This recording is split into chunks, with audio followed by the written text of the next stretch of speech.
¿Y si tus oraciones ya no tuvieran fuerza, pero aún así Dios decidiera responderlas? ¿Y si te dijera que incluso cuando ya no tienes lágrimas para llorar, ni fuerzas para creer, hay un poder del cielo que sigue obrando y que puede cambiar por completo tu historia, como lo hizo con una mujer que ya lo había perdido todo, incluso la fe? Hoy te voy a contar algo que no es solo una historia bíblica. Es un mensaje vivo para personas como tú, que tal vez ya no saben si seguir pidiendo, que sienten que ya no tienen derecho a esperar, que se han resignado a una vida sin respuesta.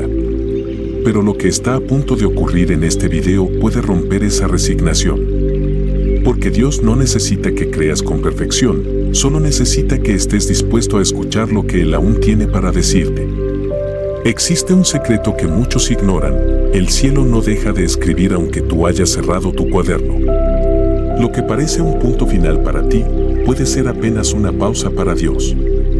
Hay personas que dejan de orar justo antes de que el milagro llegue, que se rinden un paso antes de que su vientre, sea físico o espiritual, comience a dar fruto. ¿Y tú, cuántas veces sentiste que ya era tarde? ¿Cuántas veces miraste a los lados viendo cómo otros recibían respuestas mientras tú solo veías el paso de los años sin señales? ¿Alguna vez pensaste que Dios simplemente no te eligió? Hoy vas a descubrir que el silencio no es ausencia y que a veces la espera más larga es la que precede al milagro más grande. Este no será un mensaje superficial. Vamos a hablar de mujeres que lloraron amargamente, que gritaron a Dios en la intimidad, que se sintieron invisibles. Mujeres que se creyeron vacías, pero que fueron llenas por una palabra que superó todo diagnóstico, toda estadística, todo pronóstico humano. Hoy hablaremos de esterilidad. No solo la física, sino también la emocional, la espiritual. Esa que hace que tus sueños no crezcan, que tu fe se seque, que tus planes se marchiten. Pero también hablaremos de promesas, de un Dios que no olvida, de una mano que aún tiene el poder de abrir lo que nadie más puede abrir. Y sobre todo, de un milagro que no llegó cuando la fe estaba en su punto más alto, sino cuando parecía extinguida. En los próximos minutos vas a escuchar relatos que parecen imposibles. Vas a ser confrontado con preguntas que quizás nunca te hiciste. Vas a ser llamado a recordar las promesas que enterraste. Y si te atreves a quedarte hasta el final, algo en ti va a ser encendido otra vez. Tal vez no lo sientas al principio. Tal vez luches por creer. Pero si te quedas, lo que parecía imposible empezará a sonar diferente. Este mensaje no es para los que tienen una fe perfecta. Es para los que se cansaron. Para los que no saben si volver a orar. Para los que aman a Dios pero no entienden por qué Él parece tan silencioso.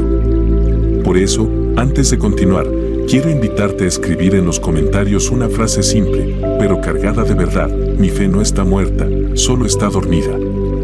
Escríbelo como un acto profético. Como quien reconoce que, aunque no siente nada, todavía hay una chispa encendida. Y dale me gusta a este video para que este mensaje llegue a otros corazones que están en la misma lucha. Al hacer esto, estás ayudando a difundir la palabra de Dios a personas que, como tú, necesitan una señal. Gracias por participar activamente. Gracias por estar aquí. Es hermoso ver cómo creyentes de todas partes, incluso sin una iglesia física cerca, se reúnen aquí para escuchar lo que el cielo está diciendo. Por eso este canal existe. Por eso te animamos a suscribirte, porque este espacio es tu altar digital. Y cada vez que tú das me gusta, comentas o compartes, estás manteniendo viva una llama que tal vez otros ya no pueden encender por sí solos. Recuerda que la penúltima enseñanza de hoy puede ser la que desbloquee esa respuesta que llevas años esperando. No te vayas antes de escucharla. A veces, la llave no está al comienzo, sino justo antes del final. Así que quédate. Abre tu corazón. Respira hondo. Porque lo que vas a escuchar ahora podría cambiar tu historia para siempre. Vamos a comenzar. 1. Ana, la madre que oró en silencio. Hay oraciones que no hacen ruido, pero que estremecen el cielo. Ana no gritó. No organizó una marcha de fe. No exigió nada. Solo lloró en silencio. En medio de su dolor, con el alma quebrada por los años de espera, por las miradas de burla, por la herida constante que le dejaba cada palabra de Penina, se presentó ante el único que aún podía escucharla, el Señor de los ejércitos. La esterilidad de Ana no era solo una condición física, era también una prisión emocional.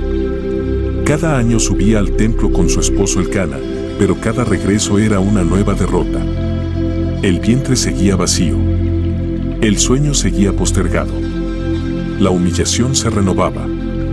Y lo más duro, su corazón se iba endureciendo.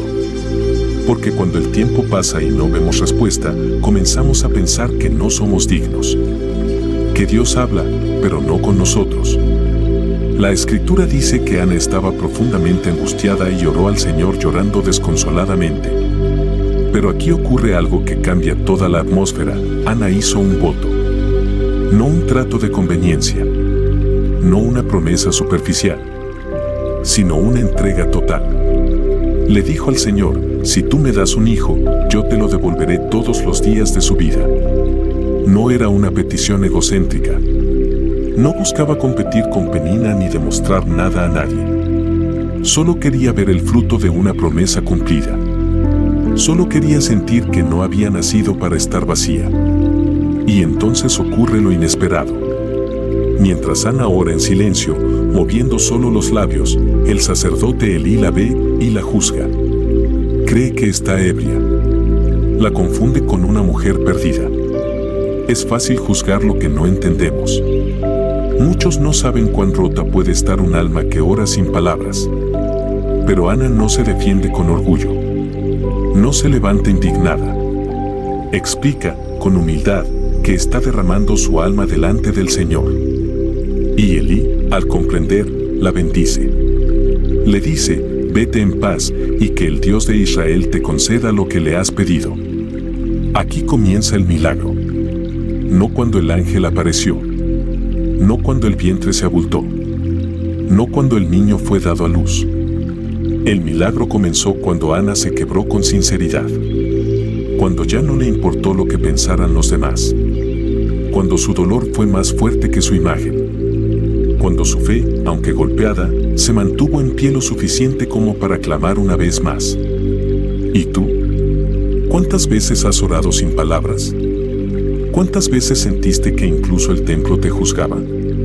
¿Cuántas veces sentiste que tu oración era tan débil que ni siquiera merecía ser escuchada? Hoy quiero que entiendas algo. El cielo no responde oraciones perfectas. Responde corazones sinceros. Ana no usó un lenguaje pulido. No preparó una liturgia. Solo lloró. Solo entregó. Solo confió. Y el Señor, que escudriña los corazones, hizo algo que parecía imposible, abrió su vientre. Pero no solo eso. Le entregó un hijo que cambiaría la historia de una nación. Le dio a Samuel, profeta de reyes, juez de Israel, voz de Dios en tiempos de silencio. Dios no solo respondió la oración de una mujer estéril, redefinió su identidad, cambió su destino, de madre avergonzada a madre consagrada, de alma triste a mujer exaltada. Esto nos enseña algo profundo. Cuando tú entregas a Dios lo que más anhelas, Él transforma tu anhelo en propósito. Ana no crió a Samuel para ella. Lo entregó. Lo preparó. Lo dedicó. Su maternidad fue adoración. Su hijo fue altar. Y esto es lo que muchos no comprenden. A veces Dios espera que soltemos el deseo en sus manos, no para negárnoslo, sino para transformarlo. Para que no vivamos para los dones, sino para el dador. Si sientes que tu oración ya no tiene fuerza, si te da vergüenza pedir una vez más, recuerda a Ana. Ella no fue escuchada por insistente, ni por perfecta. Fue escuchada por sincera. Porque su oración salió de lo más profundo de su alma. Y Dios nunca ignora un corazón quebrantado. Este es solo el comienzo de este viaje. Vamos a seguir descubriendo juntas y juntos cómo Dios toma a personas que se creían descartadas y las convierte en protagonistas de su historia. 2. Sara y la risa que nació del milagro. cuando leemos sobre Sara, lo hacemos muchas veces como si su historia fuera solamente una más en el camino de los patriarcas.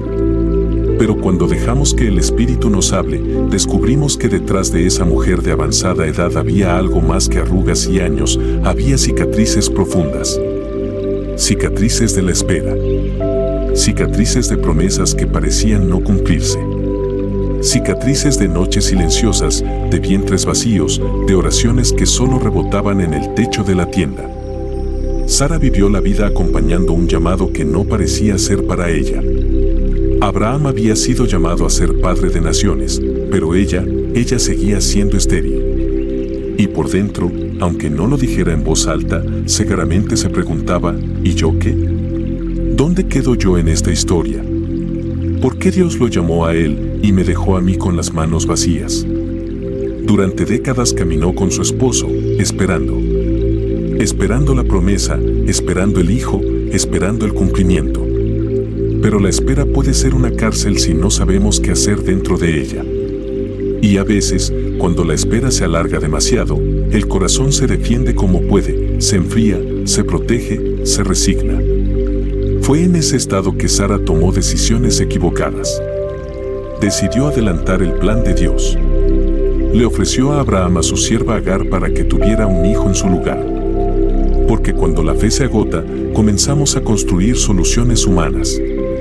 Pensamos que si Dios no actúa, tal vez sea hora de ayudarle. Pero ese camino siempre termina en más dolor.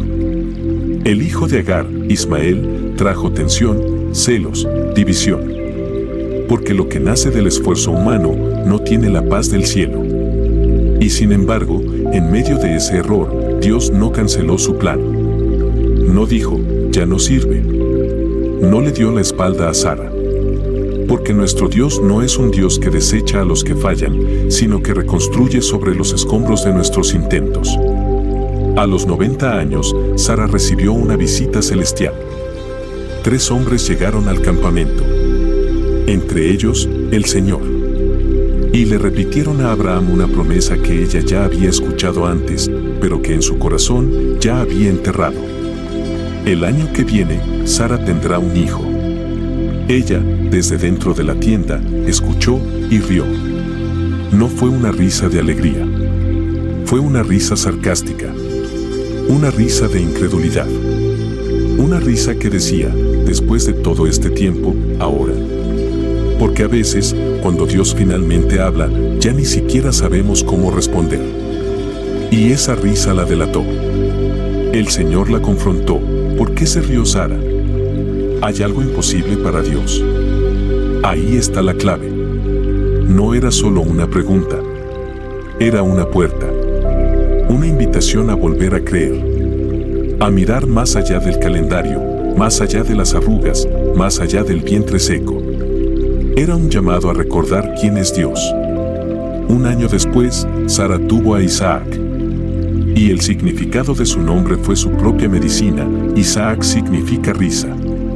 Pero esta vez no fue la risa del sarcasmo. Fue la risa del asombro. La risa del alma que ha sido sorprendida por un Dios que no olvida. Que no se retracta. Que no se rinde con nosotros. Si tú también te has reído amargamente. Si en algún momento oíste una palabra profética y pensaste eso no es para mí, hoy quiero decirte algo que aprendí de Sara. Dios no se olvida. Él no anula su promesa porque fallaste en el camino. Él no cierra la puerta porque perdiste la fe.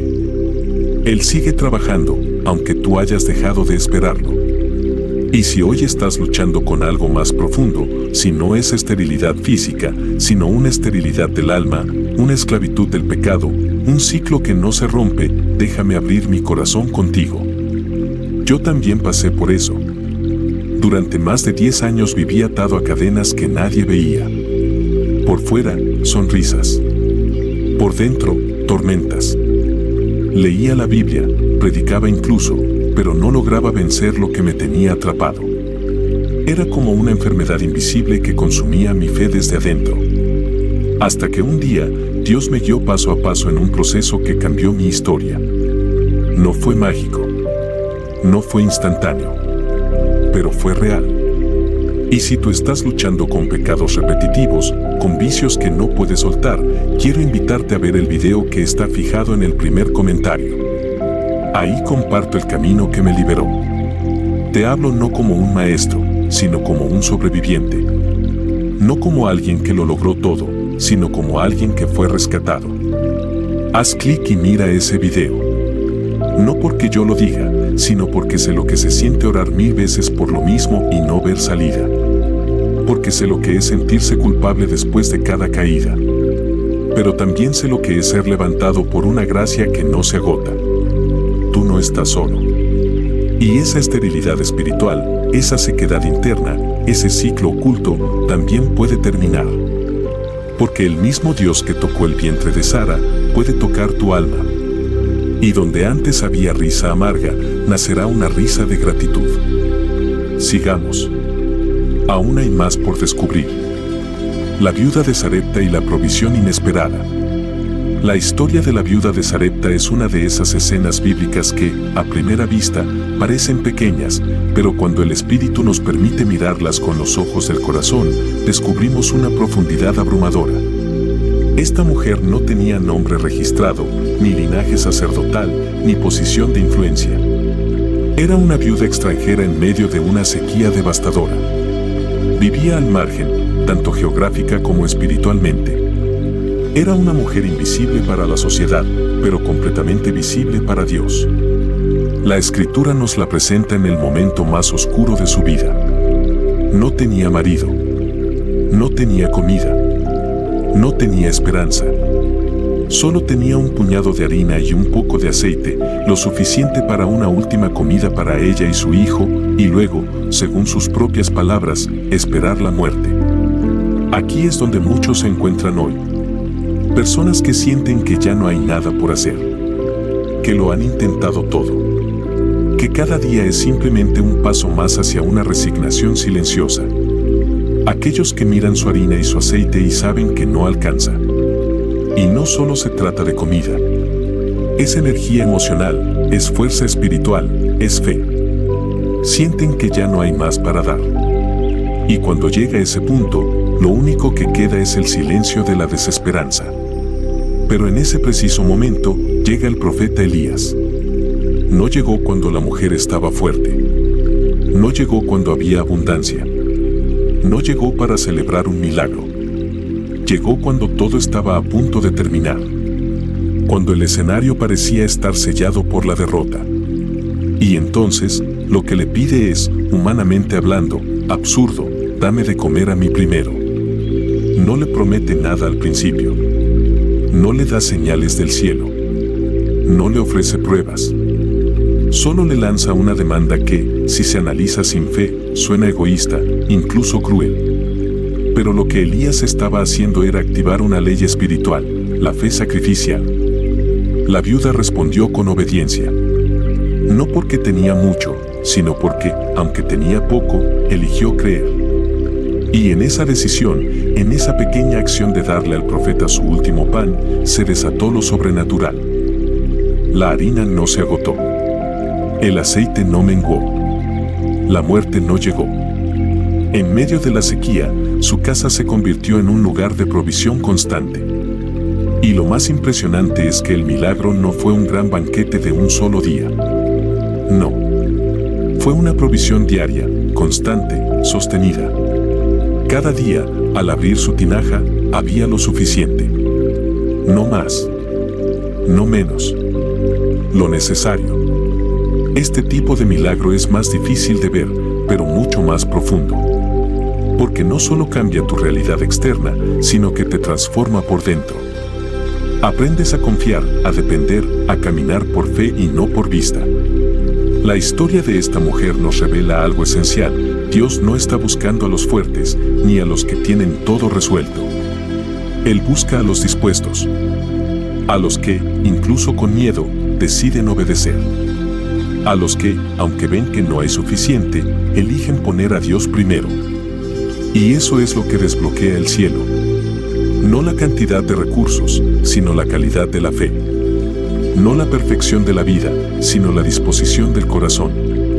Además, no podemos olvidar lo que ocurrió después. El hijo de la viuda cayó enfermo y murió. Y ella, angustiada, se quebró ante Elías, reclamando el porqué. Pero Dios, nuevamente, intervino. A través de Elías, su hijo fue resucitado. Lo que parecía el final fue solo un nuevo comienzo. Porque cuando Dios entra en una casa, entra para quedarse. Y cuando Él se mueve, lo hace de manera integral. No solo alimenta el cuerpo, también restaura el alma.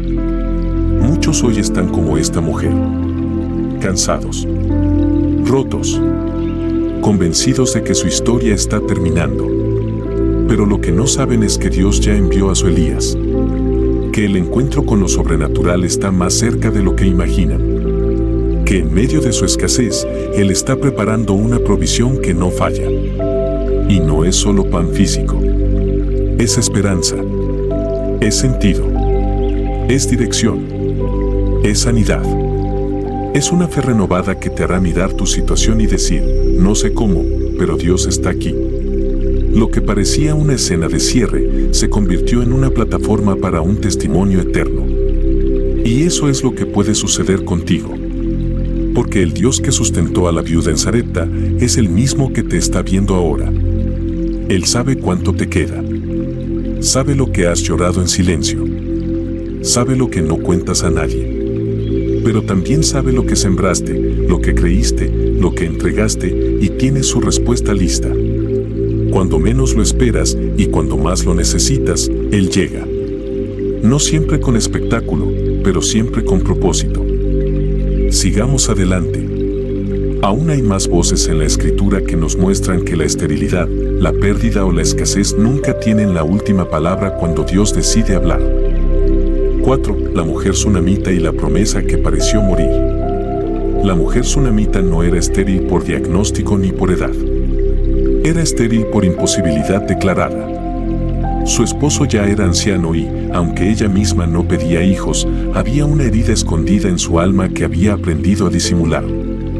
Había resignación en su rostro, cortesía en su voz, pero un silencio profundo en su vientre y en sus sueños. Esta mujer aparece en el libro de 2 Reyes como alguien que decidió honrar al profeta Eliseo. Sin buscar nada a cambio, le construyó un cuarto en su casa, un espacio de reposo para el siervo de Dios. Y en esa hospitalidad, sin darse cuenta, abrió una puerta al milagro. Eliseo, tocado por su generosidad, le preguntó qué podía hacer por ella. Pero ella respondió que no necesitaba nada. Su forma de responder escondía algo que muchos hemos vivido, la autodefensa del alma herida. Esa tendencia a minimizar nuestras necesidades para no exponernos a una nueva decepción. Gehazi, el siervo de Eliseo, notó que no tenía hijos y que su esposo era anciano. Entonces, el profeta declara una palabra que resuena en el núcleo de la esperanza humana: el año próximo, por este tiempo, abrazarás un hijo. Y su respuesta, lejana al júbilo, fue una súplica: no engañes a tu sierva, varón de Dios. Esa frase resume el miedo de muchos creyentes. No es que no deseen creer, es que temen volver a ilusionarse. Porque el corazón cansado ya no pide promesas, solo pide paz. Pero Dios no miente. Y a su tiempo, la mujer tsunamita quedó embarazada y dio a luz un hijo. Una historia perfecta, podríamos pensar. Pero la vida, a veces, tiene giros desconcertantes. Años más tarde, aquel hijo creció y un día, mientras trabajaba en el campo con su padre, comenzó a quejarse de un fuerte dolor de cabeza. Lo llevaron a su madre y murió en sus brazos.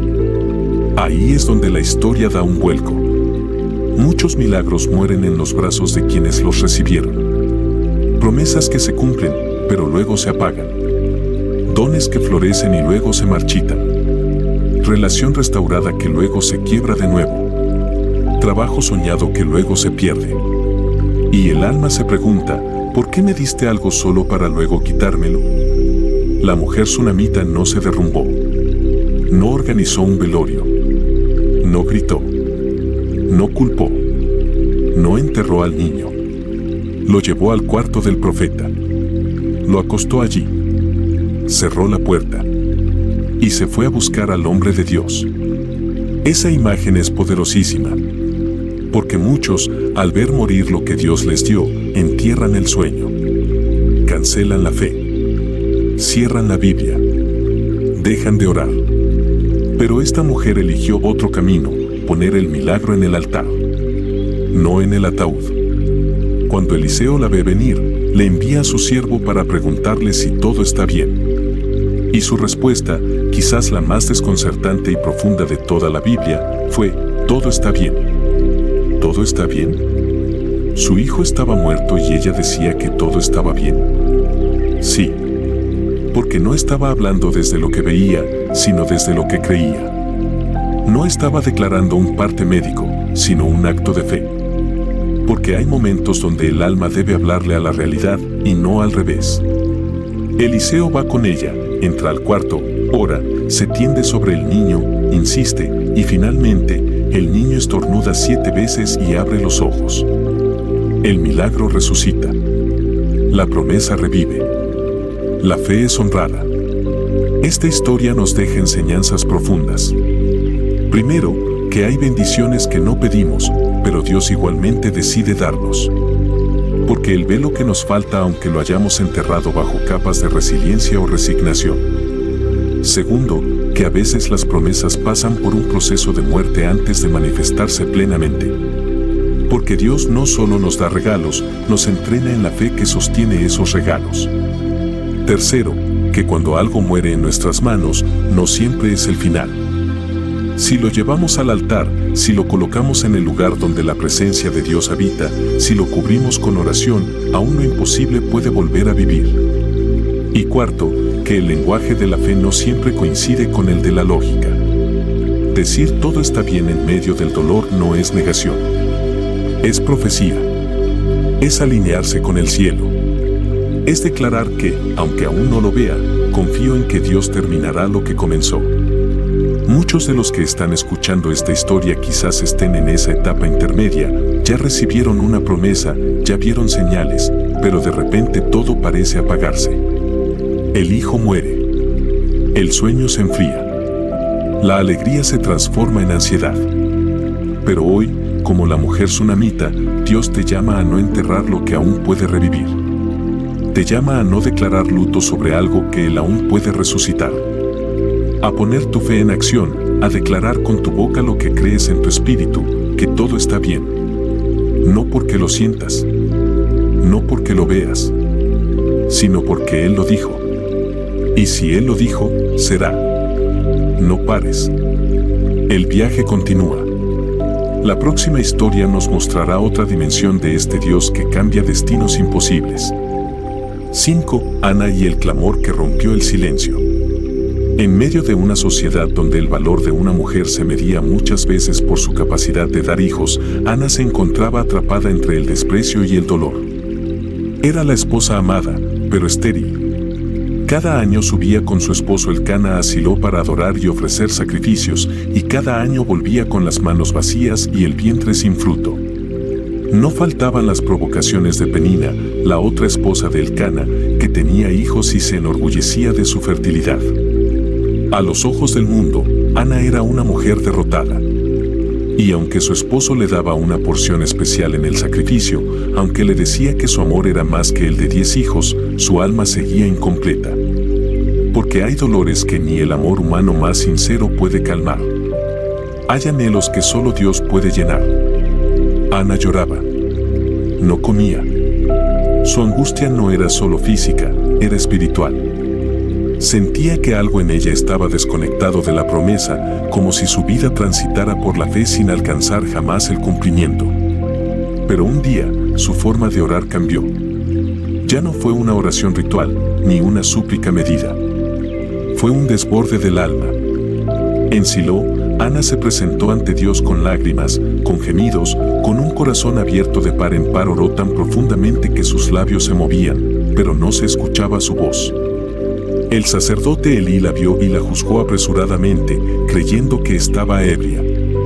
Pero Ana no estaba embriagada de vino, sino del dolor contenido por años. Y de una fe tan viva, que ya no cabía dentro del cuerpo. Ella le respondió al sacerdote con humildad y firmeza: no tengas a tu sierva por una mujer impía, porque por la magnitud de mis congojas y de mi aflicción he hablado hasta ahora. Y fue entonces que Elí, reconociendo lo sagrado de ese momento, le dijo: ve en paz, y el Dios de Israel te conceda la petición que le has hecho. Ana se levantó, comió, y no estuvo más triste. No porque ya estuviera embarazada, no porque el milagro se hubiera manifestado, sino porque su espíritu supo que Dios había escuchado. Y cuando un alma sabe que fue oída por el cielo, la paz regresa antes que el milagro. Con el tiempo, Ana concibió. Dio a luz un hijo, y lo llamó Samuel, porque se lo pedía Jehová. Pero su historia no termina con el nacimiento. Ella había hecho una promesa: si Dios le daba un hijo, lo consagraría al Señor todos los días de su vida. Y lo cumplió. Cuando el niño fue destetado, lo llevó al templo y lo entregó para servir a Dios. No como quien se despoja, sino como quien honra al dador. Ana es un ejemplo de fe madura. No solo recibió el milagro, sino que tuvo el corazón para devolverlo. Su gratitud fue mayor que su necesidad. Y su historia nos deja múltiples lecciones para los que hoy esperan, claman y a veces lloran en silencio. Primero, que no todos los silencios son castigos. Hay silencios de Dios que preparan el alma para algo mayor. A veces, el vientre tarda en abrirse porque el hijo que viene no es común, es un profeta. Samuel no fue un niño más.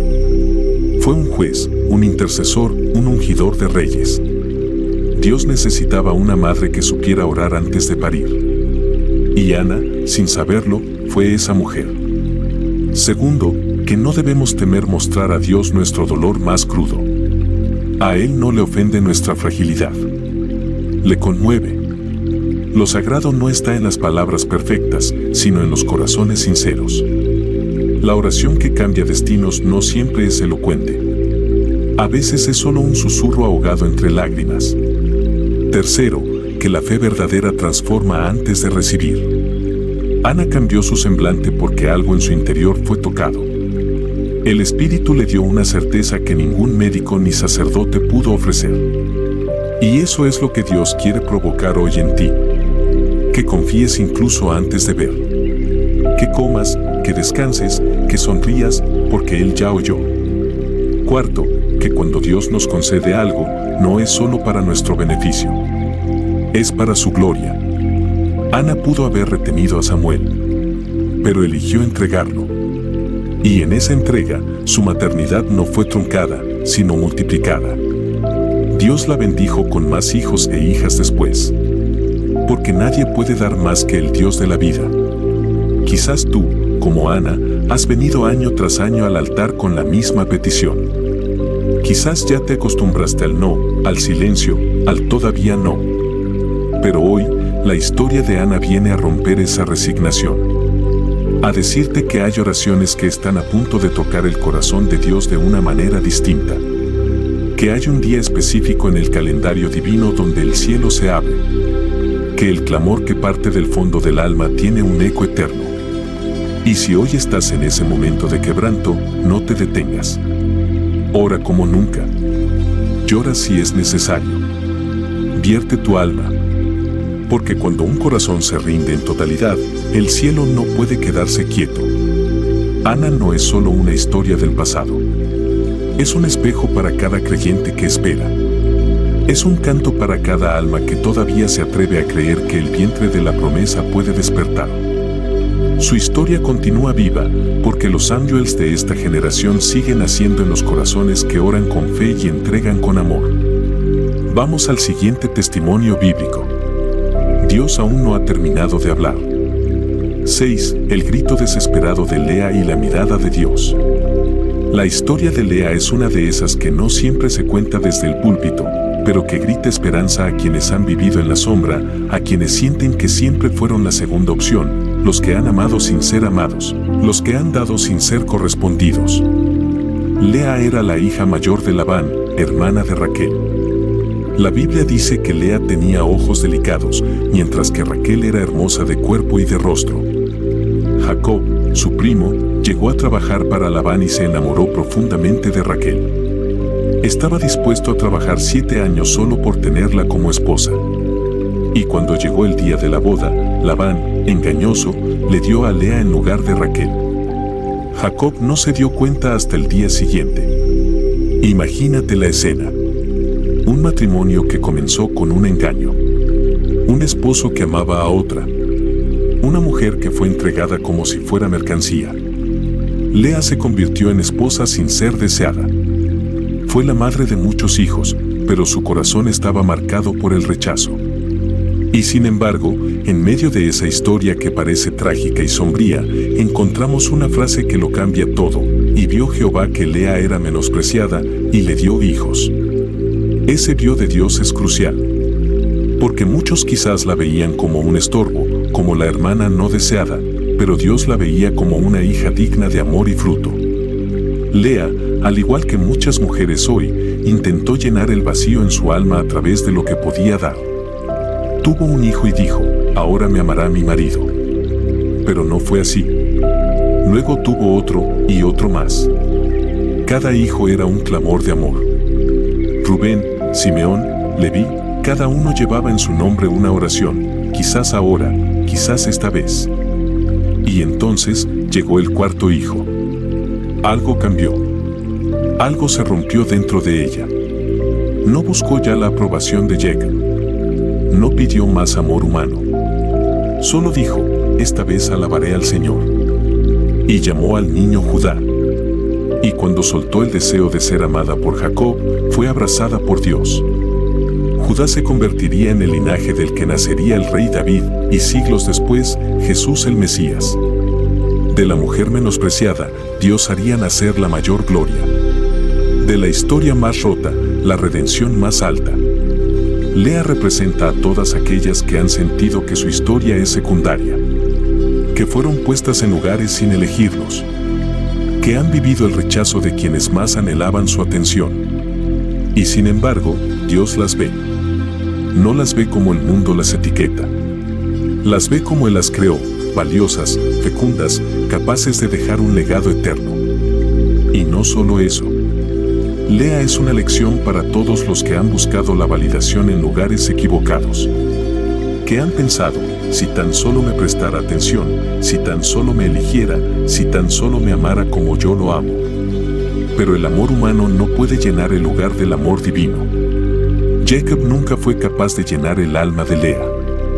Pero cuando ella cambió su enfoque, su historia se transformó. A veces estamos tan ocupados buscando ser elegidos por alguien en la tierra, que no nos damos cuenta de que ya hemos sido elegidos por el cielo. Que Dios no nos valora por lo que ofrecemos, sino por lo que somos en Él. Que su amor no se gana, se recibe. Y que cuando dejamos de rogar por migajas humanas, comenzamos a disfrutar del banquete del cielo. Lea también nos enseña sobre la transformación interna. No cambió su situación externa de inmediato. Jacob seguía amando más a Raquel. Pero ella sí cambió por dentro. Dejó de nombrar a sus hijos desde el dolor y comenzó a hacerlo desde la gratitud. Su lenguaje cambió. Su corazón fue restaurado. Su fe fue honrada. Y eso es lo que Dios quiere provocar en ti. Tal vez has vivido una historia donde el rechazo ha sido protagonista. Tal vez has sentido que siempre estás dando y nunca recibiendo. Que tus esfuerzos pasan desapercibidos. Que nadie valora lo que haces en lo secreto. Pero Dios sí lo ve. Dios te observa en lo íntimo. Y Él no olvida ninguna lágrima, ninguna oración, ningún acto de fidelidad. El destino de Lea fue cambiado no porque el mundo la valorara más, sino porque ella encontró su valor en los ojos de Dios. Su transformación interior fue más poderosa que cualquier circunstancia exterior. Y a ti te digo, tal vez estás esperando que alguien cambie, que te mire distinto, que te dé ese amor que anhelas. Pero quizás el verdadero milagro no es que el otro cambie, sino que tú veas con nuevos ojos. Que sepas que el amor de Dios es suficiente y que en ese amor puedes descansar, sanar y renacer. La historia de Lea no es una nota al pie. Es una declaración del cielo, nadie es invisible para Dios. Nadie es segunda opción en su reino. Y de quienes el mundo menosprecia, Él hace surgir propósitos eternos. Vamos al siguiente capítulo. Hay más voces bíblicas que claman desde la historia para recordarnos que, aunque todo parezca perdido, Dios aún está escribiendo. 7. La transformación de Noemí y la fidelidad de Ruth. Hay historias en la Biblia que no comienzan con un milagro, sino con una pérdida. Que no empiezan con esperanza, sino con una sombra espesa de dolor. Así es la historia de Noemí. Una mujer que lo tenía todo, un esposo llamado Elimelec, 2 hijos, una vida estable en Belén de Judá. Pero vino el hambre, y la necesidad los empujó a buscar sustento en tierras extranjeras. Se fueron a Moab. Moab no era solo otro país, era un símbolo de lo que está fuera del pacto, de lo que no es familiar ni seguro. Pero allí, Noemí vio a sus hijos crecer, casarse con mujeres moabitas, Ruth y Orfa. Y por un momento, parecía que todo podía recomenzar. Pero entonces, el golpe. Primero murió Elimelec. Luego uno de sus hijos. Luego el otro.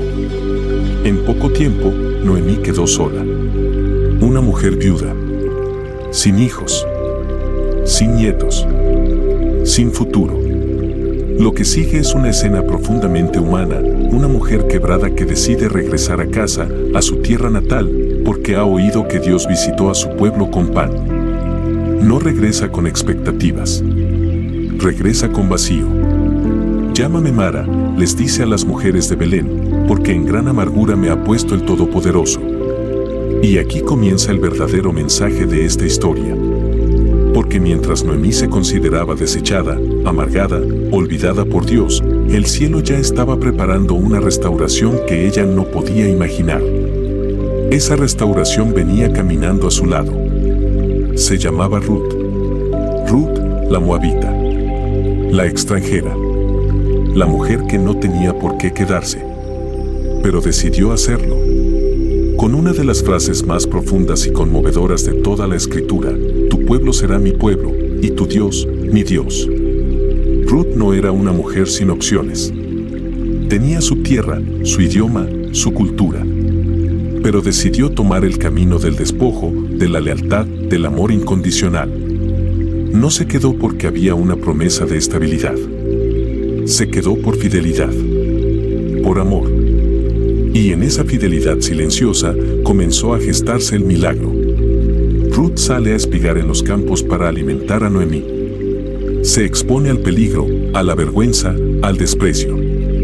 Pero Dios la guía sin que ella lo sepa. Llega a los campos de Booz, un pariente de Elimelec, un hombre justo y respetado. Booz la ve, la escucha, la cuida y se conmueve por su historia. La redime. La toma por esposa. Y con ella, redime también el linaje de Noemí. De esa unión nace Obed. Y Obed será padre de Isaí. E Isaí será padre de David, el rey. Y de la línea de David, siglos después, nacerá Jesús, el Salvador del mundo. Noemí que llegó vacía, terminó rodeada de vida. Noemí que pensó que Dios la había abandonado, descubrió que Dios la había acompañado silenciosamente a través de cada paso de Ruth. Noemí que se cambió el nombre por Mara, volvió a ser llamada bendita entre las mujeres. Esta historia es un espejo para tantos que han experimentado pérdidas. Para los que miran atrás y sienten que la vida les ha arrebatado demasiado. Que la historia se volvió amarga.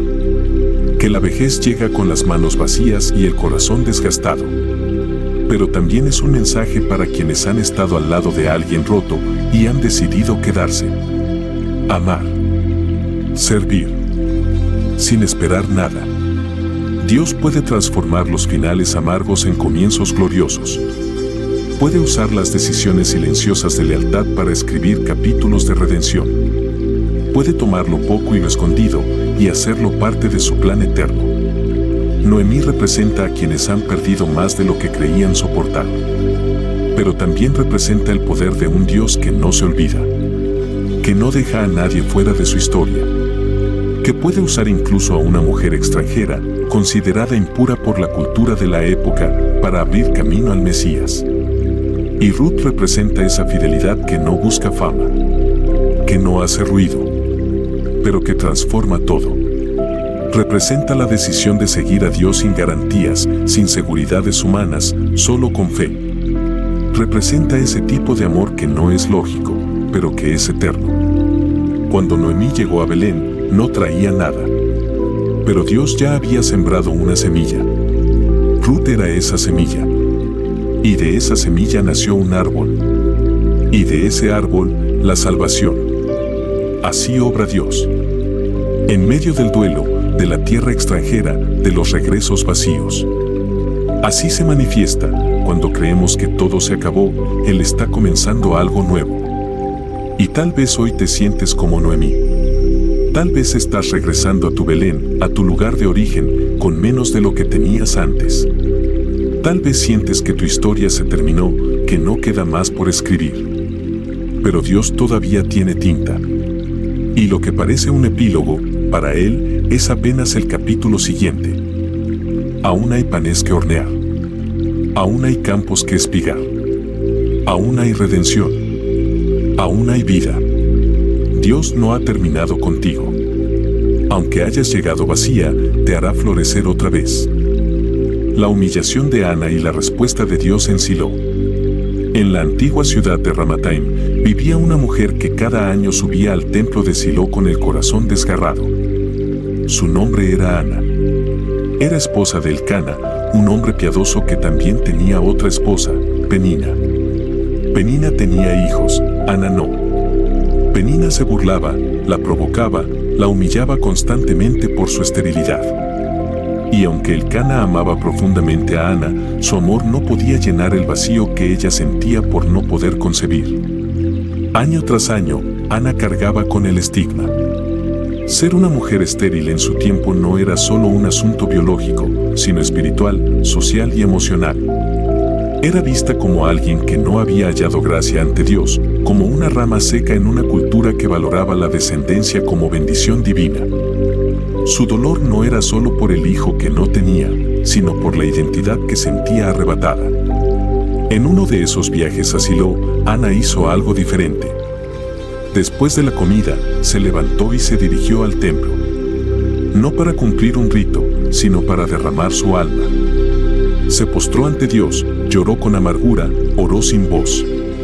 Solo sus labios se movían, pero su corazón gritaba. Y allí, entre las columnas del templo, hizo un voto que cambiaría su historia. Señor de los ejércitos, si tú miras la aflicción de tu sierva, si me das un hijo varón, yo lo dedicaré a ti todos los días de su vida. El sacerdote Elí la vio y, al no escuchar su voz, pensó que estaba ebria. Le reprendió. Pero Ana, con respeto y firmeza, le respondió, no estoy ebria. Estoy derramando mi alma delante del Señor. He hablado hasta ahora por la multitud de mis congojas y de mi aflicción. Entonces Elí, conmovido y comprendiendo la profundidad del momento, la bendijo y le dijo, vete en paz, y el Dios de Israel te conceda la petición que le has hecho. Y algo cambió. No en el exterior, porque aún no había señales de embarazo. Pero en el interior de Ana se encendió una chispa de fe.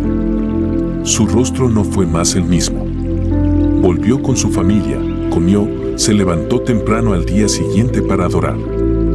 Había dejado su carga en el altar. Su dolor ya no la definía. Su esperanza comenzaba a abrirse camino.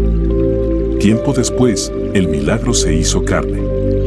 Ana concibió y dio a luz a Samuel. Su nombre significa pedido a Dios. Y Ana cumplió su voto. Cuando el niño fue destetado, lo llevó al templo y lo entregó al servicio de Dios. No lo hizo con tristeza, sino con gozo. Porque entendía que ese hijo era una semilla sagrada. Y que su maternidad, antes negada, ahora era parte del plan divino. Pero Dios no se quedó con un solo hijo. Más adelante, bendijo a Ana con más hijos e hijas. La mujer estéril se convirtió en madre de familia.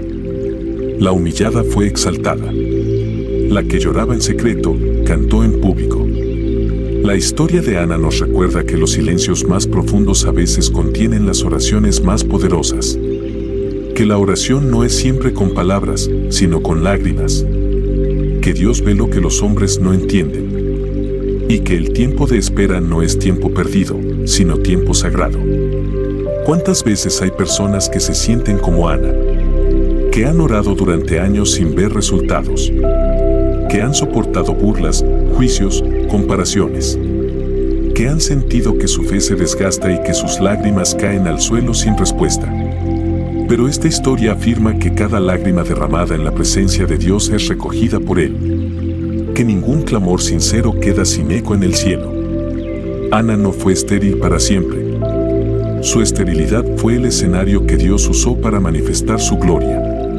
Su hijo no fue solo un regalo personal, sino un instrumento para la transformación de toda una nación.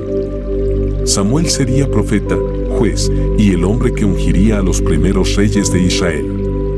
La oración de una mujer invisible cambió el destino de un pueblo entero.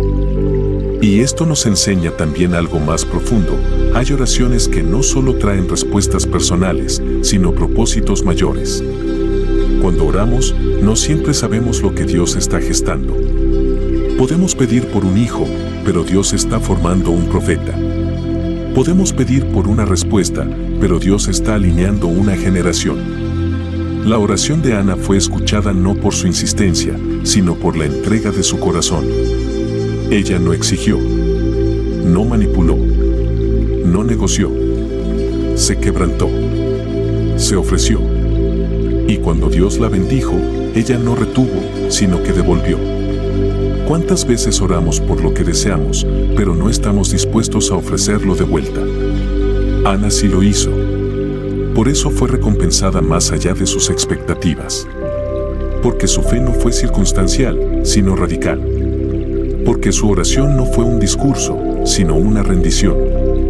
Cuando Ana llevó a Samuel al templo, no lo hizo llorando de pérdida, sino cantando. Su cántico quedó registrado en las Escrituras y es uno de los más poderosos testimonios de gratitud. Mi corazón se regocija en el Señor. Los arcos de los fuertes fueron quebrados, y los débiles se ciñeron de poder. Este canto de Ana no es solo suyo. Es el canto de todos los que han visto a Dios revertir sus derrotas. Es el himno de los que han sido levantados desde el polvo.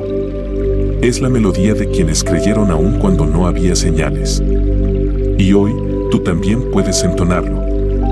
Si estás en un lugar de espera, de oración sin respuesta, de lágrimas que nadie más comprende, recuerda, Ana también estuvo allí.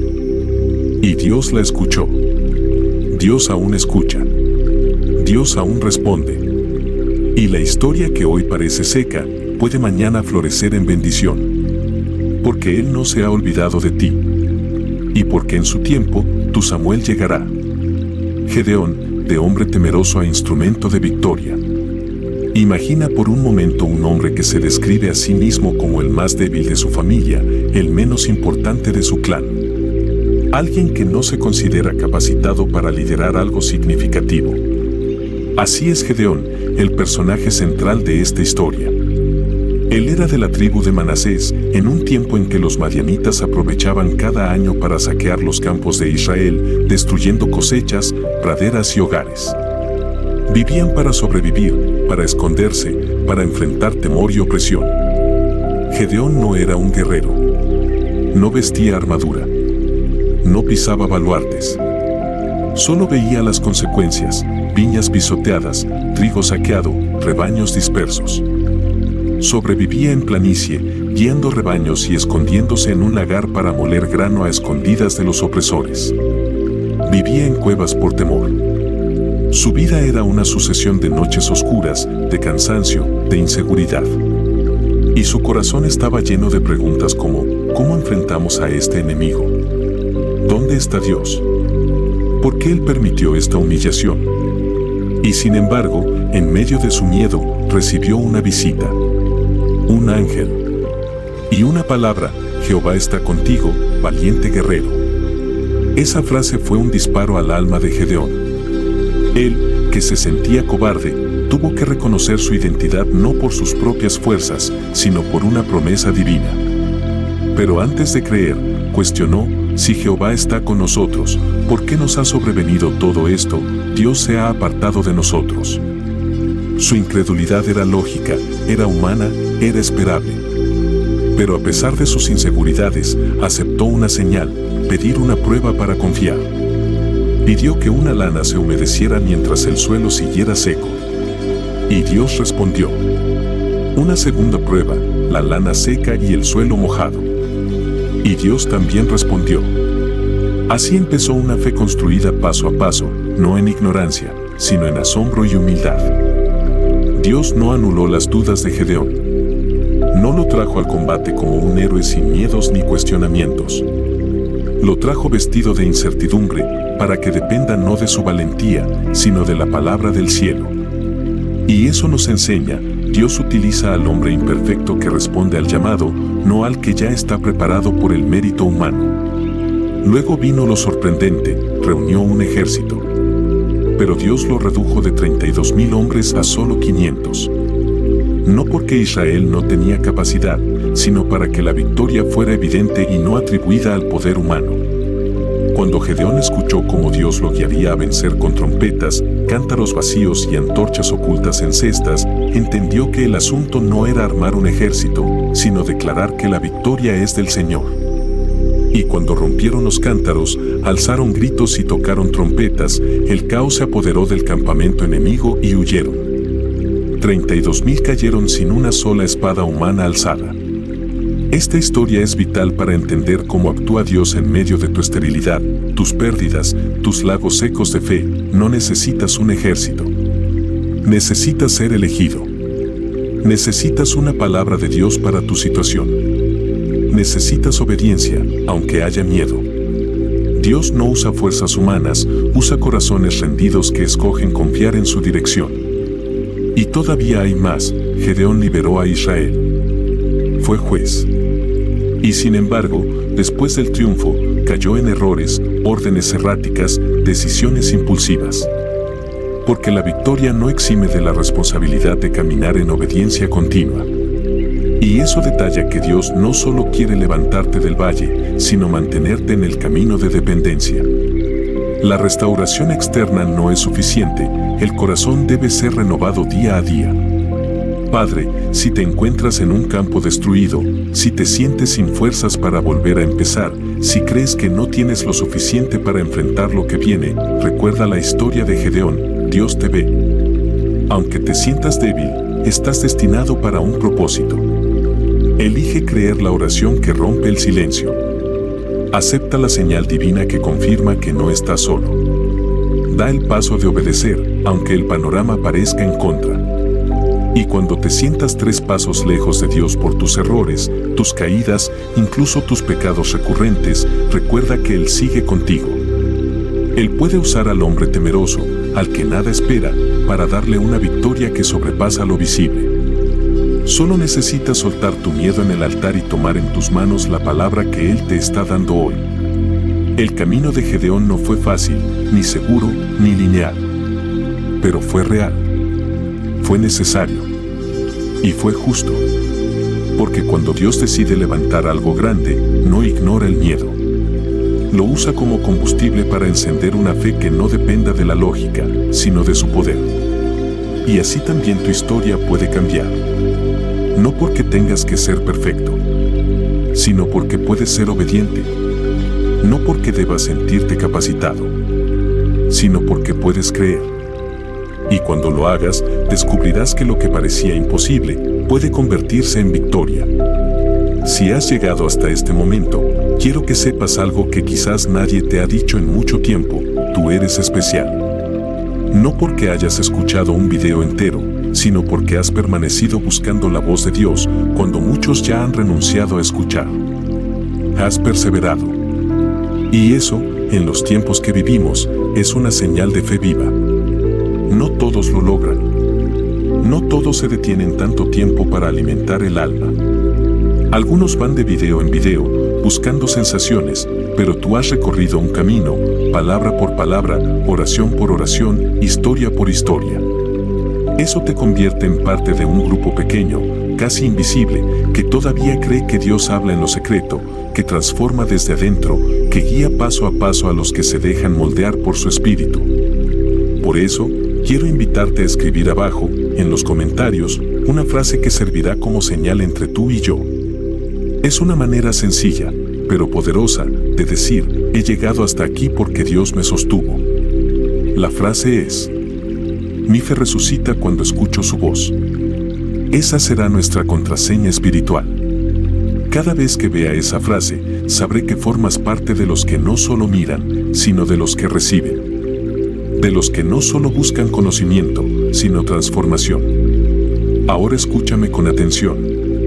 Si este video ha tocado algo en ti, si el Espíritu Santo ha removido alguna parte dormida, si ha encendido un rincón que creías apagado, entonces tienes una responsabilidad: no guardar esto solo para ti. Cuando compartes un mensaje como este, no estás simplemente enviando un enlace. Estás extendiendo una lámpara en la oscuridad de otro. Estás siendo puente para alguien que está a punto de rendirse y que quizás, como tú, necesita saber que todavía hay esperanza para lo imposible. Y aquí quiero hacerte una pregunta directa: ¿estás suscrito ya a este canal? Porque si no lo estás, quiero que te detengas y pienses en esto. Cada video aquí es una cita con lo eterno. Cada palabra que compartimos está diseñada para tocar el corazón del que ya no aguanta más. Y si tú formas parte de este canal, te conviertes en parte del ejército silencioso que lleva consuelo, fe y dirección a quienes no tienen iglesia, pastor o comunidad cerca. Es cierto, no necesitas estar suscrito para recibir. Pero estar suscrito es decir, yo quiero seguir oyendo la voz de Dios. Yo quiero seguir caminando en esta senda. Y cuando das me gusta y cuando comentas, estás ayudando al algoritmo de esta plataforma a mostrar este contenido a más personas. Pero más allá del algoritmo, estás diciendo al cielo: usa mi vida, usa mi tiempo, usa hasta mis clics para que otros también sean alcanzados. Mira, muchos que llegan a este canal lo hacen rotos, confundidos, sin rumbo. Y no es casualidad. Este espacio es un refugio para los cansados, una voz para los que han dejado de orar, una señal para los que ya no creen en señales. Por eso, cuando tú compartes, cuando tú participas, estás abriendo una puerta para que otros encuentren lo que tú estás encontrando ahora mismo. Tal vez te estás preguntando si realmente puedes cambiar. Si hay salida para esa lucha secreta que llevas años enfrentando. Yo también me lo pregunté. Durante más de una década, viví atado a pecados y hábitos que me destruían en silencio. Prometía cambiar, lloraba, me arrepentía y al poco tiempo volvía al mismo lugar. Hasta que Dios me llevó por un proceso. Un camino que no fue rápido, pero fue verdadero. Si eso que te estoy diciendo te resuena, quiero que mires el link que está fijado en el primer comentario. Ahí comparto un video especial, íntimo, en el que abro mi alma y te muestro el paso a paso que el Señor me enseñó para ser libre. No es magia. No es una fórmula. Es una travesía con Dios. Pero si yo pude salir, tú también puedes. Y si estás viendo esto, no es por casualidad. Es porque Él ya comenzó algo en ti. Ahora, antes de que termine este video, quiero pedirte algo más. Detente. Quédate unos minutos en silencio. Deja que la música que está sonando ahora sea el telón de fondo de una conversación entre tú y Dios. No apagues todavía. No corras a otro video. Quédate quieto. Que esta sea tu ofrenda de silencio. Un acto de reverencia. Un susurro invisible que sube como incienso al trono de gracia. Y mientras lo haces, permíteme orar en voz baja contigo. Gracias, Señor, por esta alma que ha llegado hasta aquí. Gracias por no soltar su mano. Gracias por el milagro que ya estás preparando, incluso si sus ojos aún no lo ven. Que esta semilla de fe crezca. Que lo estéril florezca. Que lo muerto resucite. Y que quien escuche estas palabras jamás vuelva a ser el mismo. Amén. Nos vemos en el próximo video. Pero por ahora, quédate en paz. Y deja que Dios te hable un poco más.